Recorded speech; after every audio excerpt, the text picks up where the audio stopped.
Right, hello and welcome back to YouTube. We've got arms today, which typically I do for it's like a 45-minute session. So it makes for a pretty poor YouTube video. And I don't like doing short videos. So what I've done, really original, put a Q&A box on my Instagram. So we'll do an arm session plus Q&A. So I'll just answer questions throughout because we're obviously nearing prep now. When this goes live, I'll be very close to prep, literally starting pretty much Boxing Day, eat some Christmas dinners, and then I'll lock it in for prep. So not long to go. My knee still hurts. We've trained, what did I train yesterday? Push, it was delts. The session, obviously the video before this was yesterday. We're now doing arms today, so my knee still hurts, but it's getting there, hopefully. Arms, not really got a plan for arms. I kind of just wing it, come in, see what I fancy and hit arms. Obviously my split's pretty messed up right now, so I did push yesterday with triceps. Triceps are a little sore, probably still train them, but we'll do probably like maybe 4 bicep exercises, 2 tricep, rather than 3 and 3. So we'll get into it and warm up a little bit, because obviously I had those forearm issues as well, so I'm falling apart. So I'm gonna go warm up everything, and then we'll get into maybe just a cable curl to start with.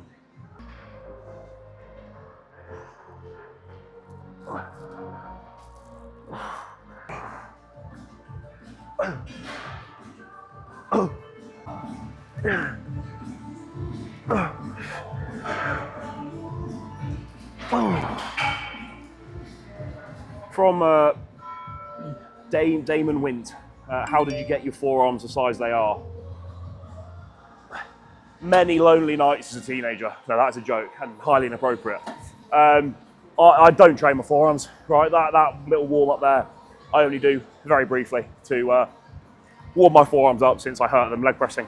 So they're just genetic. I use straps every single pull day, have done for years.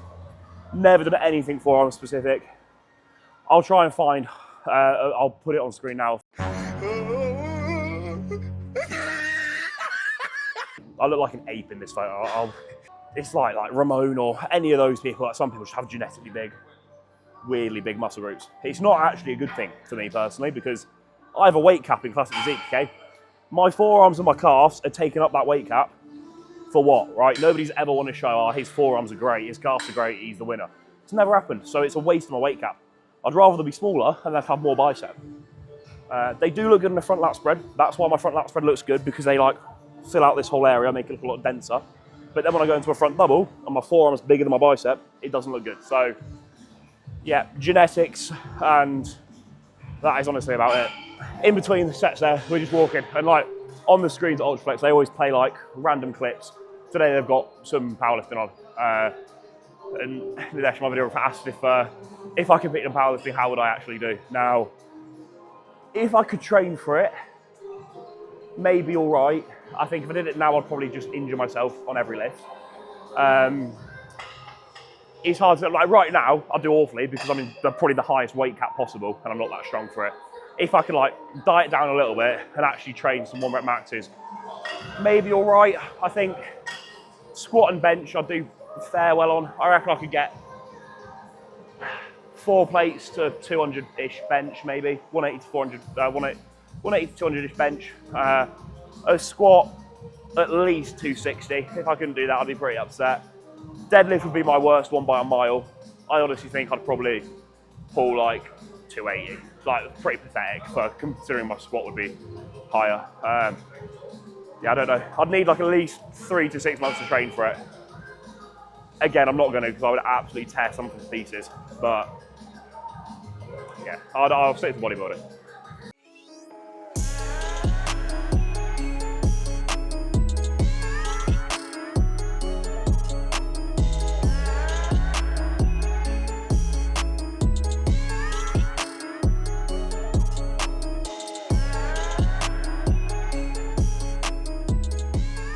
So I was listening to a podcast, Jay Cutler's podcast with like Mike Israel with Jared Feather, the RP strength guys. And it was, can you just train the peak of your bicep basically? Now in theory, yes you can, by working pretty much just in that end range of motion over and over. But they'll word this a lot better. So if you want the actual answer, go and listen to the podcast. But effectively the answer is no. I've butchered this.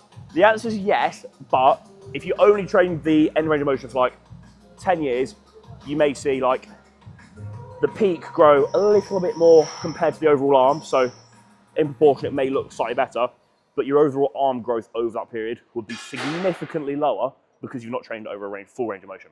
So basically, the peak's largely genetic.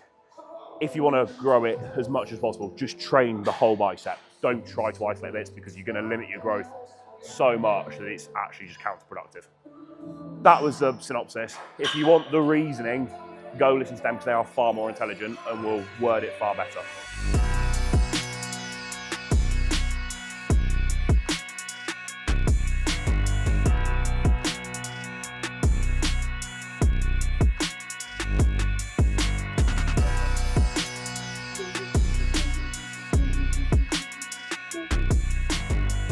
Right, I feel like I get this question every single Q&A I put up, regardless. I've definitely answered it, literally the last Q&A I did. It's from Zach, TA07. Would you ever consider moving to open or staying as classic competitor? Or primarily stay as classic competitor? So with the whole C-bar moving to open and doing very well, I guess I can hit the question from a new angle. The answer's still the same, okay? I don't really want to be that big. For open bodybuilder. Like, I'm 5'9", so I'd need to be probably in the off season about 300 pounds, on stage probably about 250. I'm 250-ish right now, peak off season, so I need basically more or less another 50 pounds of muscle. I don't want to have to do that. If I could keep my shape and my lines the way they are and a small waist, then yeah, sure, I wouldn't mind it. That's quite difficult to do when you get into that size. Not impossible, certainly doable. I am only 22, you know, by the time I'm 30, I could be hitting those numbers. And then, you know, that's still early in the career. Like Samson just came into his own and won the Olympia at like 38. So more than enough time to do so. I don't really want to because of the food I'd have to push, being that heavy in the off season for that long. Obviously the health implications that come with what it takes to get to that size, I'm not huge on. I love classic. I'm not as big as I need to be. I still probably need another 10 pounds of muscle on top of where I'm at now to really be filling out my cap. But that's like a weight I like. I very much like my look at that weight. And I also, as I was saying in the other vlog the other day, is like my favorite parts about bodybuilding are shape and condition, which is kind of what classic is. The crazy big muscle, I love to watch it. I don't want to be it. So yeah, the answer is if I can be relatively competitive in classic, continue to enjoy it, make a good living and do all what I'm doing right now, I'll probably just stay classic. You know, I want to be competitive. As long as I'm competitive, I'm not necessarily like winning the Olympia. I'm realistic, right? That's probably, it might be feasible, who knows? Right now it's not on the front of my mind. I kind of just want to win a pro show. So as long as I'm winning pro shows in classic, I will probably stay classic. However, if I fill out my classic weight cap, I'm continually coming like fucking third and lower at classic pro shows, and it's very much clear that it's hurting my look trying to stay in the classic weight cap, then it may come a point where I'm like, okay, it makes more sense to go to open. Because ultimately, I love to train and I love a cheat meal. So when I'm at the point where I'm having to constantly do cardio year round, not push food above like 3,000 calories, because I can't really get any bigger, my opinion might change.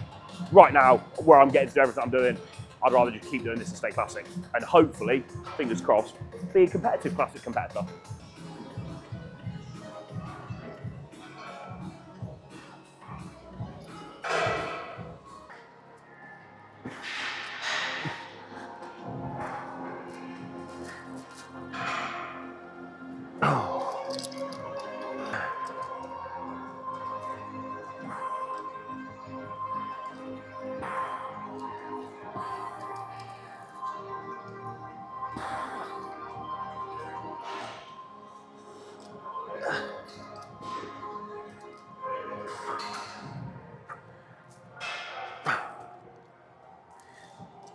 What happened to Finn? Not seen him for a while, from Danny Witts. Finn, who those who don't know, you should know, get to know. Finn was my training partner throughout my entire last prep. He came to Spain with me when I'm on pro card, one of my best friends. Love him. Finn lives like an hour basically from the gym, so he was traveling a lot to come train. He's got a new job which he's loving, which is sick. And so he's been working basically just a lot more because he's 20 or 21, he's a bit younger than me. And so he's very much currently driven right now, which is smart. He is still bodybuilding on the side. I do train with him probably once a month-ish at the minute. Me, Max and Finger hit a session. But yeah, he's very much just focused on life right now, which is smart. So learn from Finn, right? You can bodybuild and sort your career out. So all you lot there sitting at home thinking, can't go to university, can't work, I've got to be 100% bodybuilding. You're never going to get anywhere unless you can fund bodybuilding. So get your job sorted first, get a decent income coming your way, then you can look at pursuing bodybuilding. But you can absolutely do both at the same time. And anyone who tells you different is just lazy. And that's coming from me because I did do it at the same time. Right now, yeah, sure, I'm full-time coaching, working my own hours and bodybuilding, so it's a little bit easier. But in saying that, I am literally busier than I ever have been working like a 9 to 5 or doing like night shifts as like I used to do. And I can still make it work, so you can too. Don't give yourself an excuse.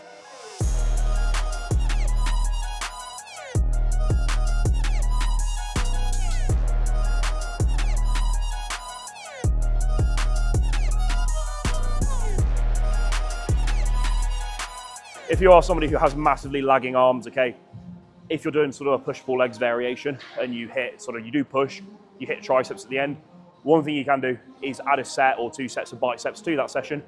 Because if you listen to like some of John Meadows' old stuff, it's called blood localization, okay? If you've just trained your triceps have a massive pump, the blood's already in that region, so it's very easy to get to the biceps. If you go and do 2-3 sets from biceps, you'll get quite a lot from it, as opposed to, and then vice versa, on your pull day, if you hit biceps, add a set or 2 of triceps, assuming recovery can handle it. Typically it can, I'd always go for a more frequent approach with arms. So maybe only do 2-3 sets of biceps on your push day, so then you can do them again on your pull day. Don't fully obliterate them. Just stimulate them, get a pump, cause some hypertrophy response, and then move on. And doing that in that method will allow a lot more frequency to hit your arms, and hopefully they'll grow. I'm going to combine 2 into 1 here. First one is from Dex Sage. How would you go about fitting a cookie champion cookie into your diet every now and then? I don't know what a cookie champion cookie is. I'm assuming it's just a big fuck off cookie. Other one is Will Politi. What's your mindset around food in the off season? I feel like I can combine these 2 into 1. So in terms of fitting in additional stuff like a cookie and that, it's very person dependent. I'll talk from myself first, and then I'll talk from my client's perspective that I coach. For myself, right now, as you've probably seen, it's on my 4 days of eating. I'm still relatively lean. I'm in good condition. I'm eating a very high quantity of food to the point I'm sick of food. So my thought process right now is sort of like Luke Sandow, what he used to do, RIP, is eat my meal plan first for the day. So my 5 meals that are clean foods, quality sources, I eat all that first. That takes about 5,500 calories. If I'm then finished all that and I'm still a little bit hungry, that's when I then have the likes of a big cookie, a muffin, anything extra on top.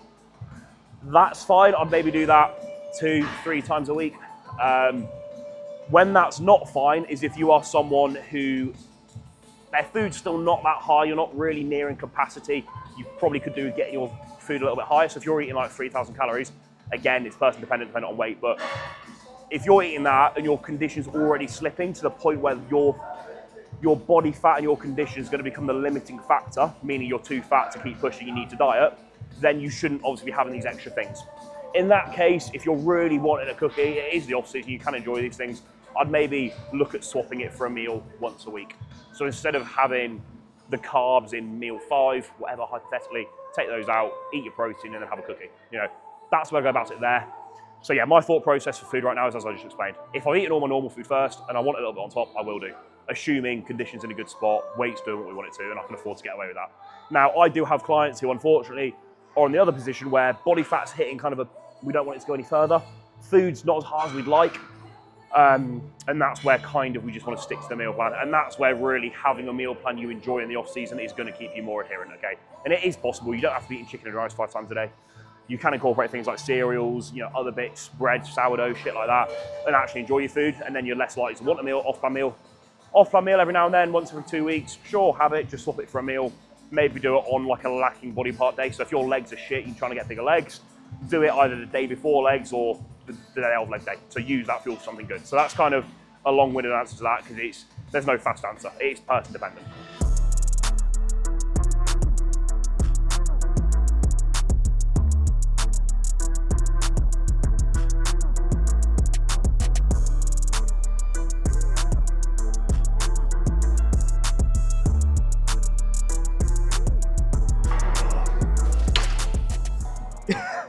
I Hombre asked, can we get a close-up of the posing trunks, specifically the purple ones? They are fire. I think you've got me mistaken for a different sort of content creator, mate. Unfortunately, no, you fucking can't. Jack, is now on your subscribe content? It's definitely not on my subscribe content, no. Not yet. When maybe my career is trending downwards, I'm struggling to bring in the paychecks, then I might start. Edgar and Angelo, how many working set do you do per muscle group in one session? I do not mean this personally towards Edgar, because a lot of people ask this, and I get why, but I hate people worrying about how many sets per muscle group, okay? It does not matter, okay? Your body doesn't know how many sets it's done, it just knows fatigue and stimulus. I think by now, if there was a correct answer, it would be fucking plastered on the wall of every single gym in every single country. If 3 sets per muscle group worked, everybody since the fucking 90s would be doing 3 sets or whatever the number is, right? There is no answer. It's person dependent. For every single person, it'll be a different amount per muscle. You know, your legs might need more, your legs might need more, your arms might need less, whatever. Like, there is no matter. I couldn't even tell you how many sets I do. I don't really know. Like today, I've obviously said I'm doing 4 exercises for biceps, 2 for triceps. How many sets? We're seeing how it goes. You know, when I did single arm, I only did 2. Now when I'm doing a dual arm, I'm going to do 3. Just go by feel, because it's very hard to answer that, and it shouldn't even be a question, really.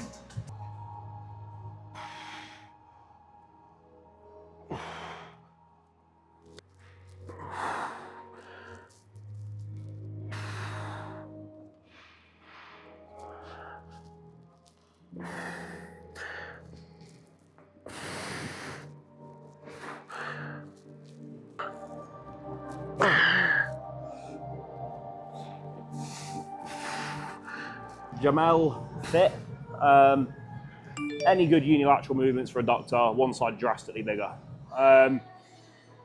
Yeah, I'd assess posing. Okay, is it a posing issue? Secondly, to have caused that discrepancy, what's happened? Have you broke a leg? You know, has there been some sort of injury to one side? Or is it just a case of it's just occurred over time throughout your training? In which case, there's probably an issue with your training, meaning your form on your squatting, your leg presses, stuff like that.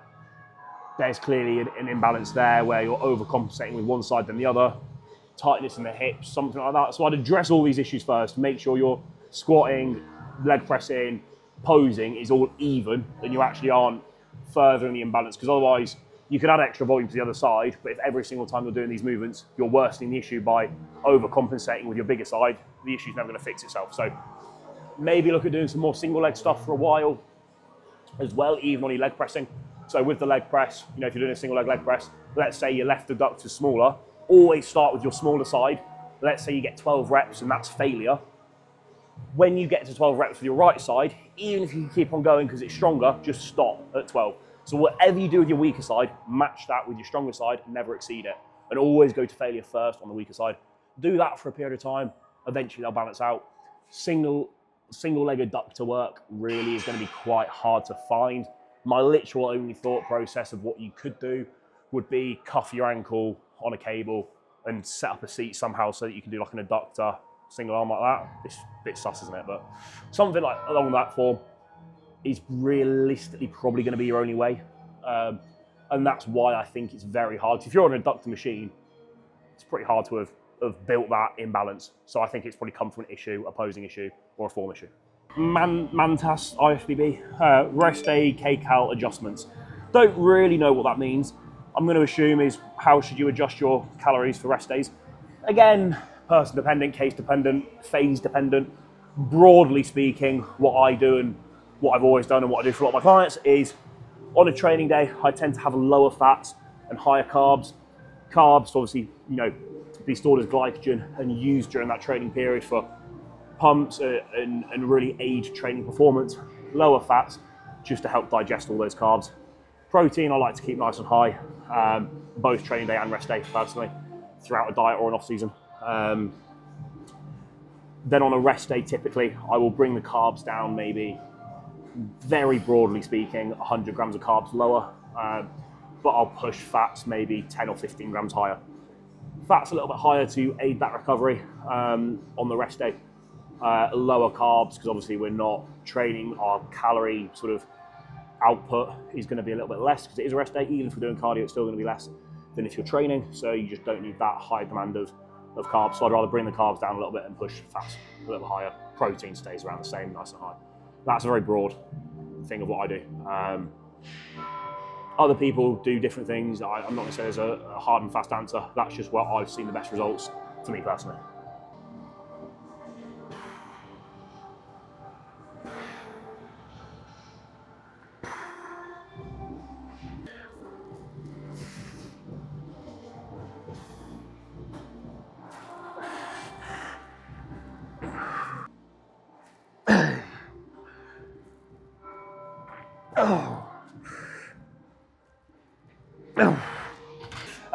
Julian Panja. Biggest challenges you run into setting up an online coaching business, website / no in person. I'm going to keep this very brief because this is very specific to people who are maybe currently PTing and wanting to go to online coaching. I think social media and the way you portray yourself on social media is the anchor to everything online driven. So number one, it would just be, if you're looking to set up an online business and go fully online, you need to have a presence online. That doesn't mean shitloads of followers or anything. It just means good content that people are interested in. Whether that's 2,000 people who are interested in it, that's absolutely fine. You know, I was full-time online coaching when I had 4,000 or 5,000 followers. I've got mates who literally have 1,500 followers, full-time online coaches, you know, making a lot of money, doing very well for themselves. So I just make sure you're putting out consistent content that is good.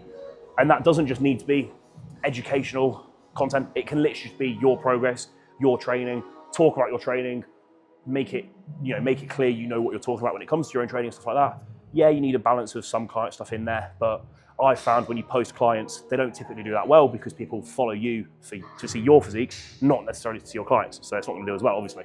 So you need a balance. So that would be number one. With that, it's then, because more people looking at your profile, more people engaging with you, is just a bigger potential client pool, basically. So that's number one. If you don't do a lot of social media, do more. And I know people hate it. You have to treat it like a job. Get on there, talk to your story every day. I don't do that because I fucking hate it, but I need to do it more. And treat it like it's a job before it is a job, because then it will become one. If you're the person that sits there and says, I'll start doing it when I've actually got a following to talk to, you're never going to get that following unless you start doing it now. So do that first. I'm going to leave it there. What I am going to plug is I went to a seminar 2-3 weeks ago. It was actually in a vlog. It was on a rest day, or it was like a day in the life vlog. I went to a seminar from my coach and a load of others called The Coach Approach. You can actually purchase that whole seminar. They filmed it all. I would go and watch that because there's a lot of coaches who are much better than me in the businesses they've built as a coach. Listen to them talk. They go way more in detail than I can here, and it'll be very valuable for anyone who's wanting that sort of thing. So if you want to buy that and you can't find it, just DM me and I'll point you in the right direction on Instagram. Because they'll be able to answer a lot more, and I don't want to spend 10-20 minutes talking about it, but build a social media, be consistent with that, no matter how many views you're getting, and then go watch this seminar and they'll help you the rest.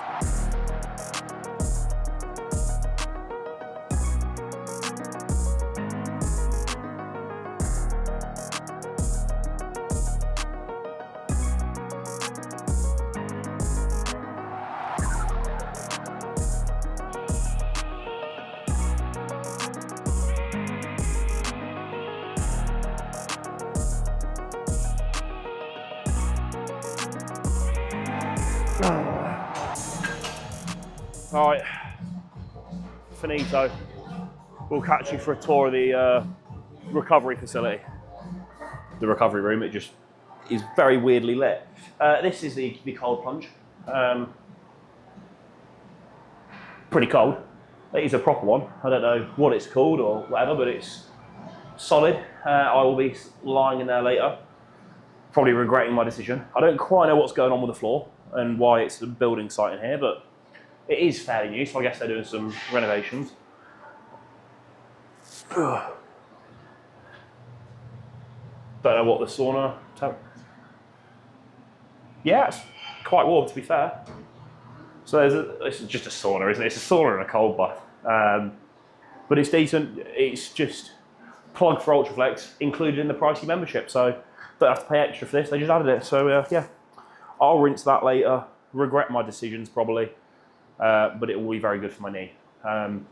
Anyone who does cold baths and stuff, just don't do them directly post-workout. That's why I'm coming back later, because obviously I've probably said this a million times in there, but hypertrophy, a pump, is an inflammatory response, okay? That is anti-inflammatory. So you want that inflammatory response to occur to build muscle. If you train and get straight in there, fantastic for recovery, awful for building muscle. So if you're like an athlete, like a Premier League footballer, for example, ice bath immediately after training or playing, great idea. It's gonna massively benefit your recovery. When you're someone trying to build muscle, it's not such a good idea. So try to do it away from training, basically. Leave it like 3-4 hours minimum. But yeah, I'll be back in there later. That's pretty much it for the video. Hopefully you enjoyed the Q&A. But that, I'll catch you in the next one.